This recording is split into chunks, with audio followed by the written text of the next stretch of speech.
હાલો હાય viewers, કેમ છો? મજામાં? આજે આપણે બનાવશું કસ્ટર્ડ એગ પુડિંગ.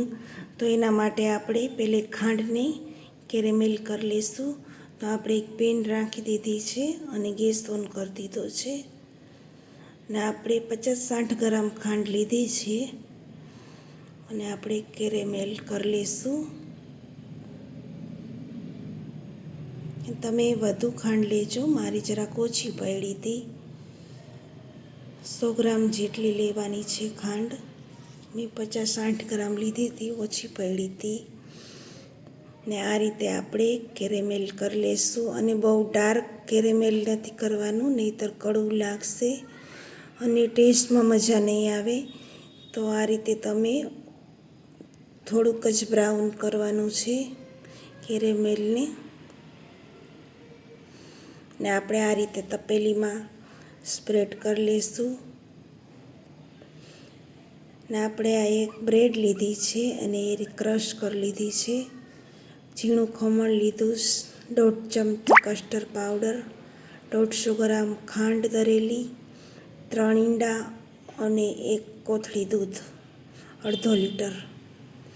ને આપણે 3 ઈંડા આપણે આ બાઉલમાં એડ કરી દીધા છે અને દૂધ, કસ્ટર્ડ પાવડર 1.5 ચમચી, 150 ગ્રામ દરેલી ખાંડ. ને આપણે આ મશીનમાં મિક્સ કરી લઈશું. તમારા આગળ હેન્ડ મિક્સર હોય તો એનેથી નહીં મિક્સ કરી શકો છો. ને આપણે બધું મિક્સ થઈ ગયું છે.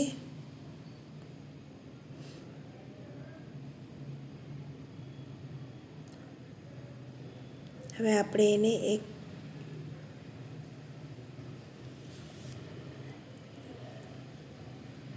આપણે બ્રેડનો ભૂકો એડ કરી દીધો અને ખમણ એડ કરી દીધું અને બધું મિક્સ કરી અને આપણે જે તપેલીમાં કેરેમેલ એડ કર્યું હતું એમાં આપણે એડ કરી દઈ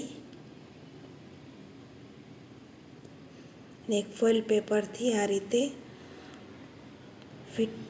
પેક કરી લઈશું.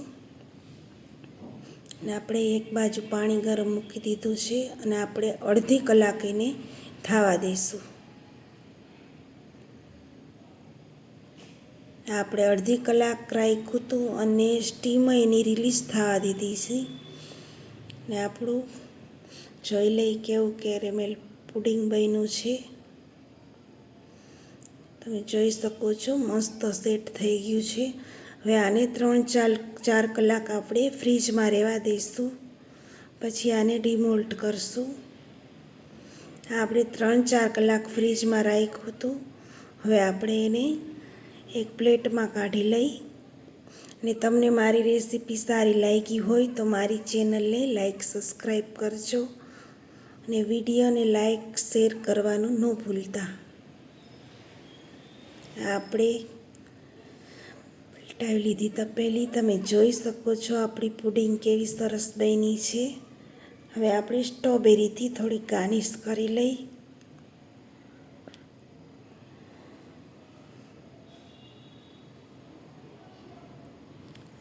ને આપણે સર્વ કરવા રેડી છે, તો સર્વ કરી લઈ. તો આ રીતે બનાવજો કસ્ટર્ડ એગ પુડિંગ, બહુ સરસ બને છે. અને મારી ચેનલને લાઈક સબસ્ક્રાઈબ કરજો. વિડીયો જોવા માટે થેન્ક યુ.